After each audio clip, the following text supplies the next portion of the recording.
debout, viva! Viva! Parlement debout, viva! Viva! Bon, le 31 Oyo, parce que Joseph Kabila a qui torsini. Parlement debout, viva! Viva! De Tozaboé, le 31 décembre Oyo, le col à Joseph Kabila en 2016, a qui chemise, basango balatisaki chemise. Alors le 31 décembre, bisogno surtout, il faut tout le chemise au topé saki atika la torsi ni. Bisogno sans tout la muka. Nganaza catholique te, naza chrétien ya ba église de réveil. Mais na bisi pasteur nanga. Dimanche soir au monde nanga ité. Ndeka bango ba message ko bisa que toute autorité vient de Dieu. Eza mensonge. Mensonge ya biso lelo tozo souffrir ba muku na bako saka biso que toute autorité vient de Dieu. Kabila zo bo mabiso, bazo violer biso bana biso bazo kufanza tongo poko. Bona na Kinshasa comme lokola matanga Noël, comme lokola matanga na commune nanga. Vous comprenez? Tu autorises le 31 décembre au dimanche, le 27. Le 31 décembre, testament nangai na kosa na peuple congolais za moko. Soki bomoni ngai na bungi, bolukanga na mort, bolukanga na prison makala, na prison nyonso en air. Parce que degré ou de force, ata intimidation ezandenge biso intimidation etalaka biso te. Biso to za libanda. Bamu peso ki bakozala liboso so kozala na sima. So kozala na sima, so kozala wapi liboso. Ndeko bakaka ke trop d'avance tokobanga mutu moko te parce que to lakisa Kabila ke non, to yé to longola yo pouvoir. Pouvoir na ezo si le 31 décembre. Alors après le 31 décembre, histoire Kabila na Congo esali nini et sili to ke na transition sans Kabila. Même Union européenne, même Union africaine, bango to baza conscient. Même Kabila lui-même il est conscient. Vous comprenez? Le 31 décembre, nous avons mobilisé base. Nous avons mobilisé base. Est-ce que nous avons chrétien catholique? Mais dimanche, nous avons wapi? Nous avons Kafuta, l'église des réveils. Est-ce que nous avons l'église des réveils? Il y a s'adhérer à la manifestation. Mais ça m'a beaucoup étonné. On a passé Mutombo, Oyo, Soki Mutombo, Azolo Bana TV. Bofinga basala ya Congo te baza ba konisa ba pesi biso avandi ko ba histoire moko na Bible après na suka yolo bake toute autorité vient de Dieu ngai na za peuple toute autorité vient de Dieu na ngai na boyango toute autorité vient de Dieu to pesa Kabila 5 ans mandat lokole koki akoki organiser élection te to bakisa ki une année cette fois-ci le 31 décembre histoire na biso na Kabila sa nini esili mamba toute autorité vient de Dieu ekozala lisusu te. Parlement debout, viva! Viva! Nga za nanga chrétien, te nga za musulman, mais nazo soutenir idée ya église catholique. Po mutu na mutu ana mboka na ye, mutu na mutu nzamba pesa ye mabele na ye. Lokwa idée ya église catholique eza po na changement, nga nazo soutenir bango nga za musulman nga pe na oza na nzela. Mais na ko remercier nanu liboso nani bandeko na biso ya diaspora. Merci pour na lit, pour lit na bino eza très excellente, eza très bénéfique. Non seulement pour boza ba fils et filles à mboka, mais aussi parce que bozana amour ya mboka. Bo continuer toujours kende vers changement. Donc na ngana mingi ya olobate, mais na s'adhérer na idée à l'église catholique. Donc bisonyo tout to luka changement. Yangwana donc to kende garder lava pour to changer ba to chasser ba serpent venimeux. Donc to chasser serpent venimeux monsieur Kabila et toute sa bande to longola bango. On veut une nouvelle équipe. Nous voulons une nouvelle équipe na tête du pays. Donc on en a marre to chasser bango. Merci na bande kwa diaspora, merci pour na liti na bino. En tout cas merci. Ça va. IDPS viva! Viva! IDPS viva! Viva! IDPS viva! Viva! Viva! Viva! Tshisekedi, héros national, Félix, chef de l'État. Ah oui, minga rolobeza tient la micro au journal Lelo. Tu veux bien que Joseph Kabila est un dictateur. Dictature nae banaki. Le rôle balobaka une personne a un début et une fin. Lelo Kabila e baki. Atanga ba air. Atanga ba jour te mais abeta ba air et que 24 heures plus 24 heures plus 24 heures par 4 jours égale à combien? Pour dimanche bisonyo surtout toza lanzela mukuna et yo mukuna yo mutombo zo bananga que toute autorité vient de Dieu yo baru toza likolo kuna olia bana nona mikili ngai awa lipapa ezo kata na ngana nzela yo zo ebsanga tala lipapa ngona ajo yanga na graduate ndinga na za graduate ko sala 26 te na obtenir diplôme na 2010 na zut diplôme à gradué na 2015 si lelo boulot ya ti si muku na zo yebisanga ke toute autorité vient dédier yebana nini na mikili ngai awa Kabila yebo bisiko zali na mende balaro oke kunda na mboka na bino biso to souffrir awa beta calcula ba air que dimanche abu pia biso na bino to vidane soko cha char ngana ocha penzoto na ngana ndaje ngai naza wana poke yo ngana yo to vidane na nzela e mata ekita yo kokende pon na yebi okututi na yebi eske obotama te na yebi sika oliela te ngai na botami na mboka oyo na mbujimai na yeko kola na kin awa baonyo stu baza Congolais yo Kabila koko ne komona ye nani tata no nani mama na yo nani noko na yo nani toyebi okutu te ozo comprendre bana poto ba diaspora nazo remercier bino po bo soutenir biso makasi na niveau ya mikili kuna awa pe biso toza awa pe biso to lite trop journée ya dimanche ce qui est pas bino na poto kuna boza na organisation bobima muto osala eloko aza te Kabila yo yebe ke ngana yo baga evide abu pia Kabila azokende dimanche toza na nzila ye nani. Je sais que le prix à donner c'est les vies que nous avons vraiment mis. Nous les Congolais, nous avons mis nos prix. C'est ça les prix même à donner pour pouvoir vraiment libérer ces pays ici. Et nous demandons aussi à la fameuse communauté internationale de ne plus vraiment venir proliférer vraiment plusieurs discours pour pouvoir calmer la population congolaise. On en a marre. Le président Tshisekedi est parti, il nous a laissés. Il nous a laissés pour pouvoir vraiment nous prendre en charge. C'est le temps, c'est le moment. Et regardez ce que nous sommes devenus, ce que le peuple congolais est devenu aujourd'hui. Vous devez vraiment comprendre. Il ne faut pas vraiment créer le déséquilibre entre l'Afrique et l'Europe et les États-Unis d'Amérique. Il faut voir. Je suis en train vraiment de parler en français pour que la communauté internationale et les restes de ceux qui ne sont pas congolais puissent vraiment comprendre que non, on est vraiment à la fin de ces régimes. Bon, ndeko na biso ayebisi comité international mais ya Tshisekedi wa mulumba azaki oyebisa mingi so bien français alobi na comité international ingala ayebisi peuple congolais mais oyo le 31 eza pour le comité international te oyo le 31 ezali pour na likambo mabele ya peuple congolais bongo te yango tobi bo le 31 oyo Kabila muto apesako manda eza biso toke tofotaki yo te tofotaka Tshisekedi mais yo ezwi pouvoir na makasi omeka Tshisekedi abina biso bien tola la pongi ya babebe to respecter père 5 ans na yo pe koki kaka Tshisekedi wana apeso inane na basango inane bapesa na basango esani ni ekoki soki vraiment babota yo 9 mois libumu oyo kaka kanga bisaka na yo sani ni kende soki oboyo kende loko ozotia motema ya basoda oya yo soda aleki pepe te arme eleki pepe te mpe minduki wana mpe eza minduki akala yo depo oya kotosoma munduki te eza minduki ya 1800 1960 quelque mobutu me bomaka bato me mutu mpe bomaka mpe mutu mpo soda mpe aza mutu eloko to esalaka soda ezaka munduki me ngai biso ya idps ube pepe kongo tosima munduki te kaka maloba na makofi na makolo tosani ni okende tokomema yo inde na aéroport anji tosani ni okei o base ya este eza moke biso toza bana changu. Merci beaucoup.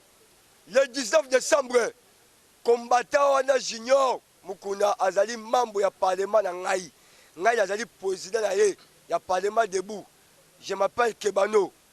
Babetere masasi 19 awa na chobo mutabete na tera chobo na banunu aza na nini na hôpital ya Kalfungula famille na ye bavandaka na baumbu na avenue Lwapula numéro 33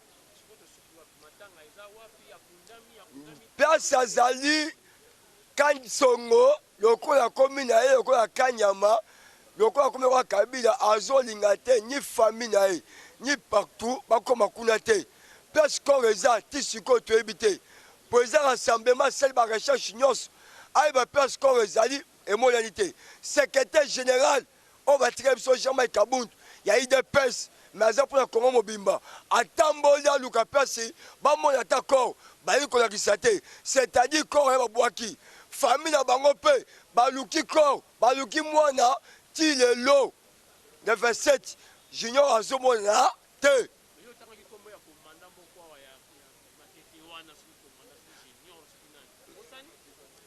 kombo na ye junior babomaki ye na Matete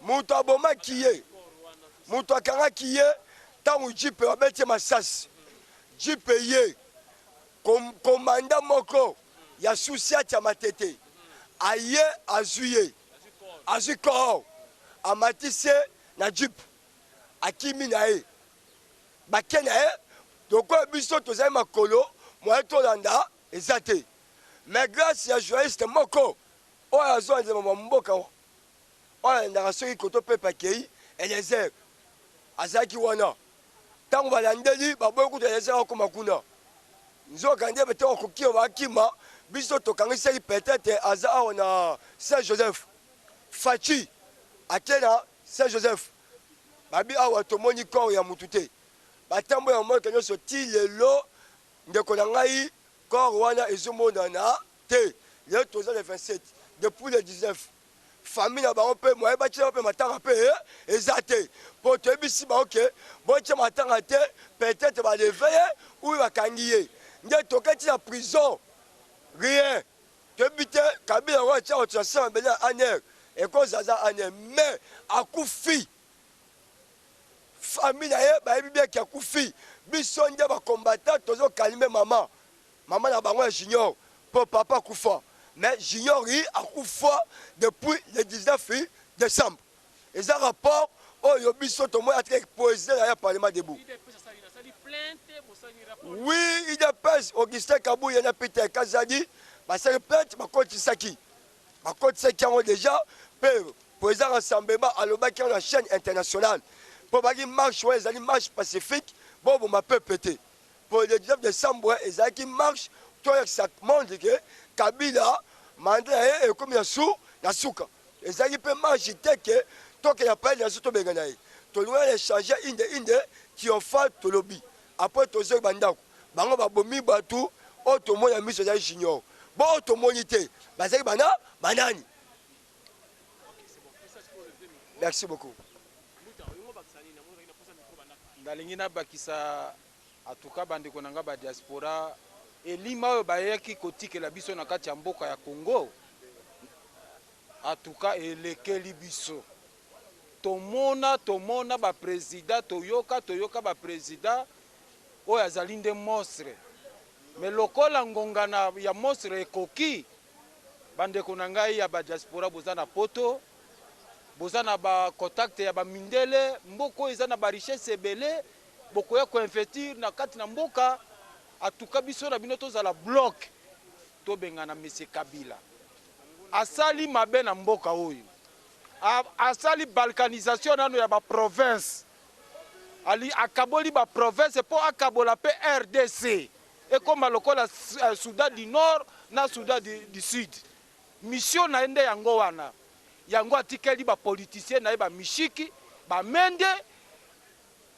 batikeli bango laisser aller ba mbongo baiba mission na ye na Bazairas Ruberwa na ba Vital Kamerhe po bakabola RDC mais biso toza na confiance na Vital Kamerhe te azali Uganda atuka azali infiltré atuka bandeko nanga soki bomoni bango na poto bo frapper bango mabe mawa ezala te biso pe awa presima ya makambo oyo tokosala bango chasse à l'homme bokoyoka na sango na suki wana. Ok, message oyo nazotinda mpona ndeko Kabila place ya vandi ayoka Mobutu aloba nsima na ye mutu moko président moko asala 32 ans na mboka oyo aza te la série ya Mobutu bacharge babombe babilo nyonso wana ezalaka mais Mobutu asukaka ndenge nini. Ok, nazosenga na ndeko Kabila alongwa le 31 décembre na pete na kimia parce que biso ya peuple congolais tolembi tozotanga baclasse tosilisa misala eza te tokendaka bafoot tobetaka paris foot tokendaka babilo eske ezalaka na pays vraiment tolembi baétudiant bofongola miso biso baya ya quartier tofongola miso tolala te parce que trop c'est trop omoni moto akie poto azongi avandi bien à l'aise après aye population botika makele au moment où bango bazolia bien bazovivre bien. Est-ce que so botali fête so tozo fêter est-ce que zo fêter ba palais belé awa etikali vide batozo ko futela to ndako te hein tiko to keti wapi na gouvernement vraiment to sengi na population ezalo ba pasteur balobi o boy na boy makambo na to boy biso le 31 décembre biso nyonso tozala na nzela po to soutenir kokende ya Kabila parce que trop c'est trop. Bino ba étudiant bazo aveuglé bino au moins bato moko baye na ba université oh boy na boye ba pesi no moi $5.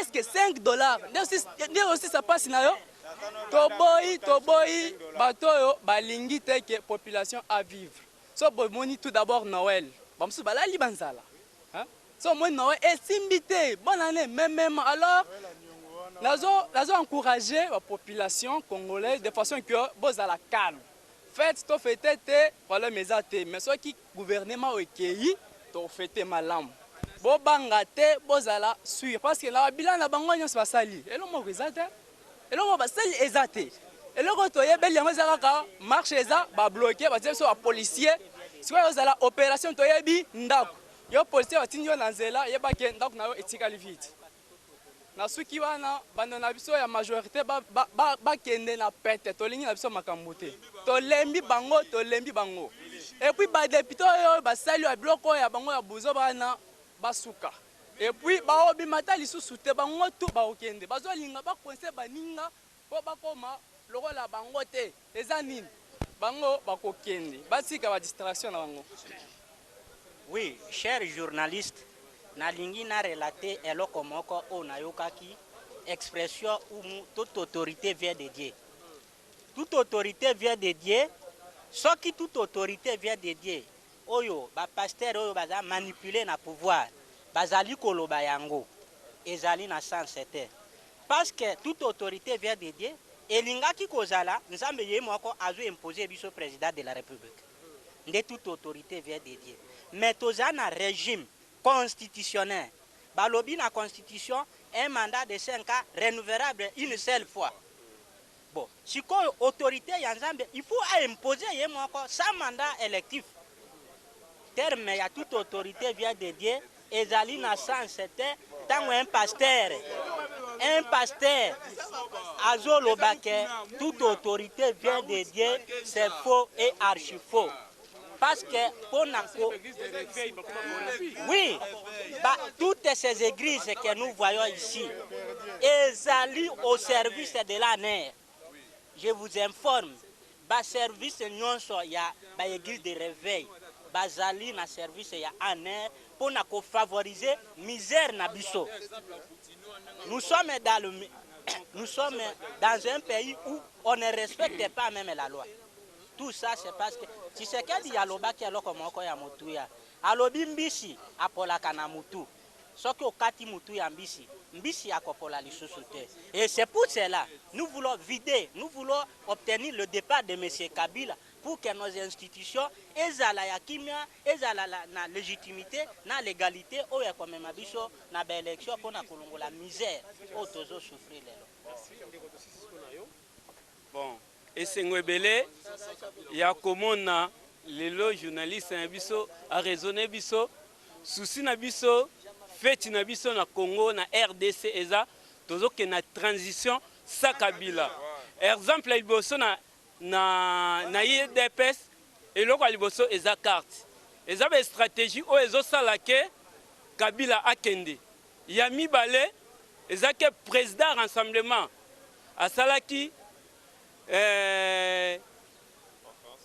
programme na asalaki o asali na libanda bayokeli ye sikoyo ya misato nde tozosala marche mpo toclôturer bonus oyo basango bapesaki ye mpo na accord le 31 décembre biso sikoyo toclôturer yango tosilisa yango tobima na nzela tozwa bokonzi na biso mpo na population biso bato tiai kabila te kabila aza mafia bamafia nde bayaki kotia ye nde bamafia sikoyo tozodeklare tobima na nzela mpo baya kozwa mutu na bango oyo baya kopozele biso aye na bastratégie ya mabe aye na politike ya mabe aye kokotela biso bamercenaire na RDC donc toza calme te biso osilisa baklasi tozokoka kutu kozwa misala te problème na bango kaka Mobutu ndenge atikila bango stratégie kaka bato Mobutu wana ye nde bato bapese bastratégie oyo ya politike ya mabe yango problème toza nango transition sa Kabila le 31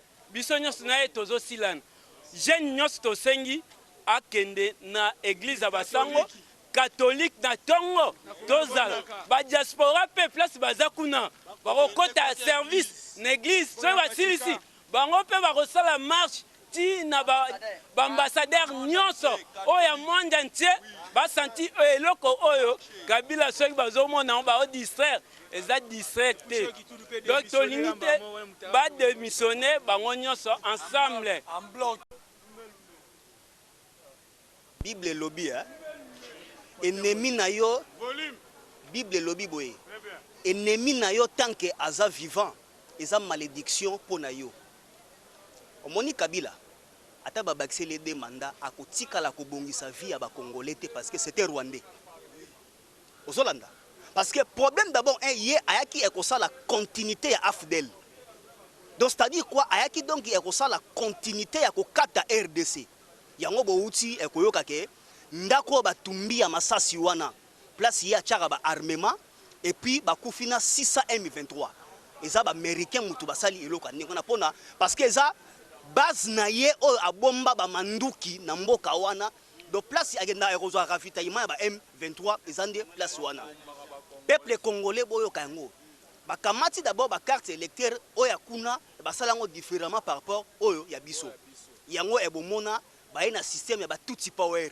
bakamata Rubero abacha wana chef alors to sengi boy Bible ebanda na Genèse et suka na Apocalypse tolobi boy dimanche tozo kende l'église toza derrière marche wana et puis eloko to senga na tous les Congolais oyo nyonso place baza ko se retrouver l'intérieur na capitale bo rejoindre biso IDPS ba parti nyonso déjà si toyokanaki biso nyonso toza dimanche na l'église catholique toyoki ke azolinga sala e banyamu nyamu na ye atinda ba milice na ye ba M23 à partir ya samedi baba na déjà ko empêcher ba église catholique pour messe ezalate mais nazo ebisa yo boyi lokola yo ozo défier église catholique lokola ozo défier église catholique oyo ba cha tembene église catholique batika mukili oyo bakenda catholique etikala mais yo lokola olobi ke okufaka na elisasi moko te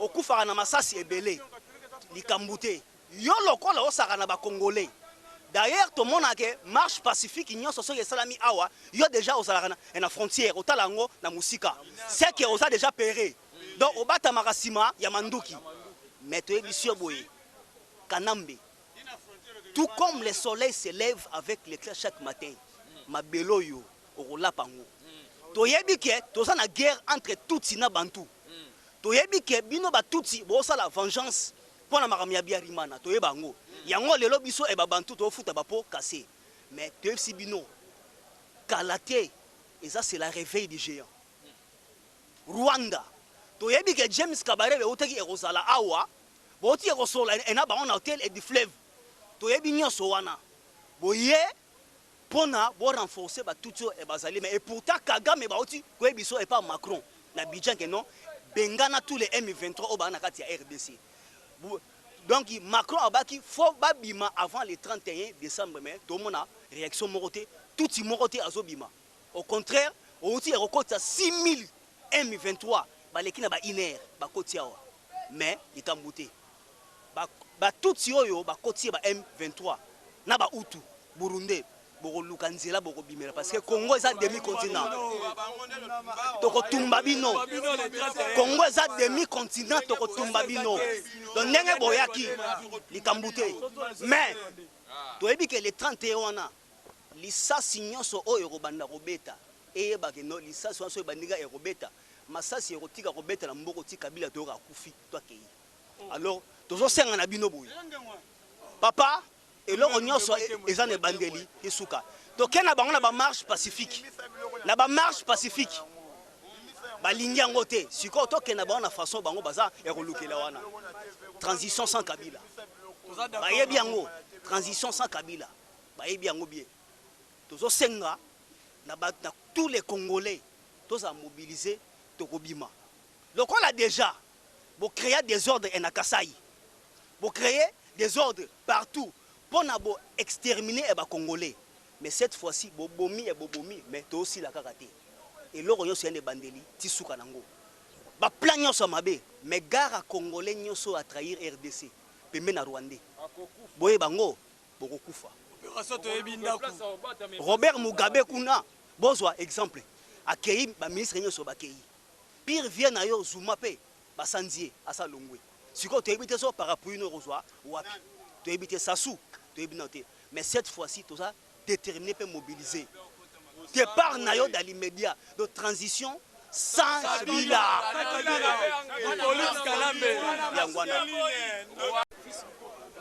Bonjour.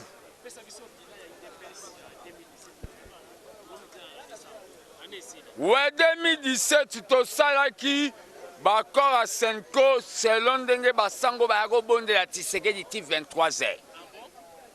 Toké accord à Senko, Kabila, comme il a toujours été malhonnête, il a dribblé les choses, il a nommé un certain Bruno Tshibala que nous avons auto-exclu. Bilan Tshibala, au moins nous sommes à billet à banque. À quelque salisa congrès mon maman Mobutu. Mais parti Zamoko oya bato zomona IDPS viva parti Zamoko oya bato bozomona nous avons extrait Tshibala na pikme ya Mubak nde toza boye tozo kanisa kaka to organiser congrès na biso na ba Félix mais j'annonce déjà à l'opinion internationale et nationale que je suis candidat président. Je suis candidat à la présidence du parti. Je sais très bien qu'on va me gagner par Félix Tshisekedi, mais il faut na postuler kaka. Les problèmes sont sous tolo babou. Na lekio na gaz tolo ban. Le 31 décembre, celui qui va négocier avec Kabila n'engage pas l'IDPS. Nous sommes déjà prêts aux aguets pour se débarrasser de cet individu et les chasser du pouvoir. Je dis ça en tant que secrétaire national chargé de la mobilisation. Si les énergumènes veulent venir ici contredire, qu'ils viennent contredire. Vous savez, l'IDPS ici, si Tshisekedi a eu le pouvoir pour nous dominer, c'était par rapport à sa constance. C'était par rapport à sa constance. Si les gens viennent nous amener des histoires, Moutouna Sema, Ego Simbati, Wana Nazoloba ngo par rapport. Moi, je réagis comme combattant. La matinée politique aura lieu maintenant. Nous aurons la ligne de conduite du parti. Et après, on saura ce qu'il va faire. Mais les combattants de l'IDPS sont matures. À l'IDPS, on ne manipule pas la base. Ah, Nasuki wana. Bon, nana roba qui s'appelle Asuka. Azaloba na batinyo so bazo landa biso. OK. Journée. Le 31 décembre de fenêtre. Le 31 décembre pour Nabiso Toebiga.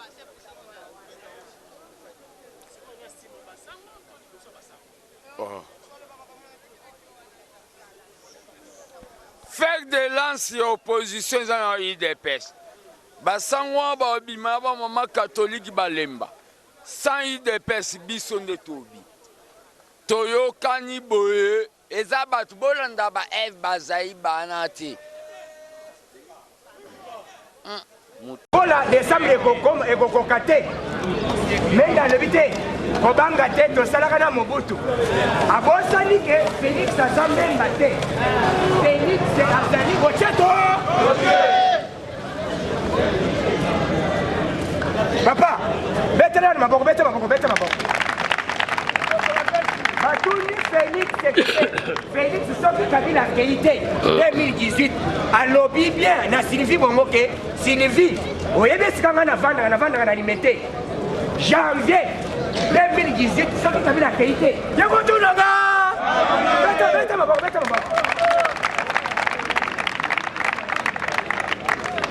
po Kabila akende ezosenga biso tozala dete biso nyonso baeglise bapaster tolobi boye bapaster ye biso bango boye bakate losambo avant 9h tolobi boye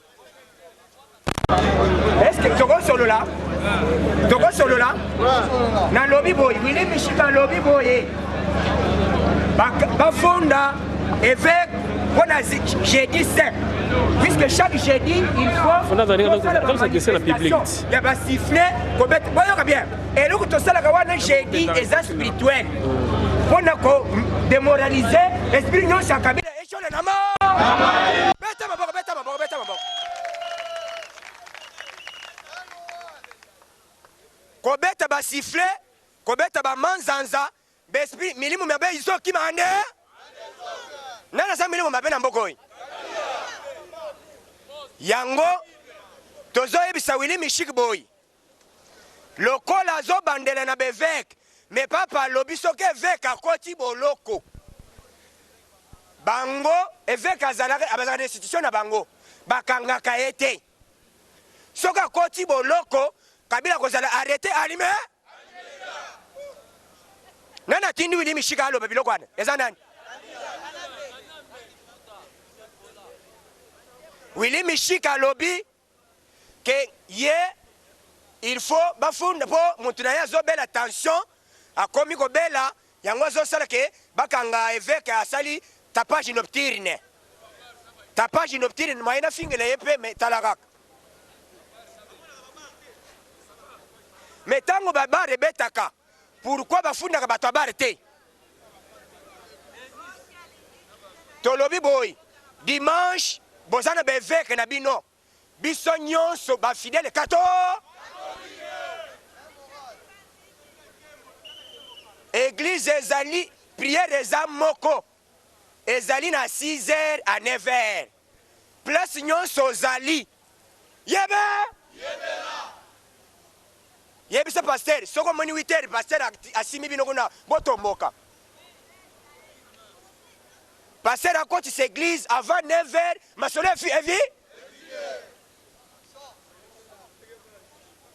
marche tozosala ezali na bamandalala ezali na basifle na makambo nyonso na bapeti nyonso yebe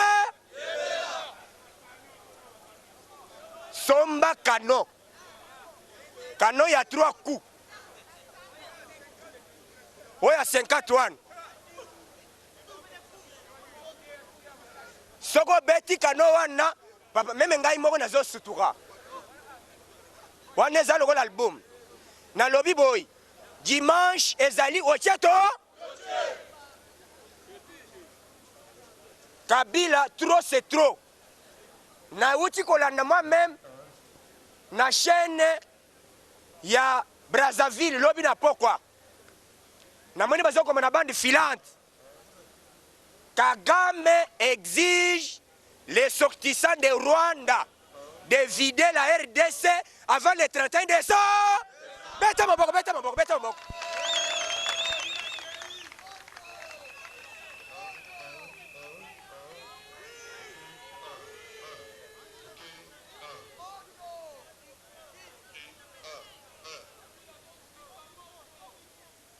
balobi boye ngai moko nalandi na chaîne ya Brazzaville na bande filante balobi que Kagame exige les sortissants de Rwanda de vider la RDC avant le 31 de... Bête maboko.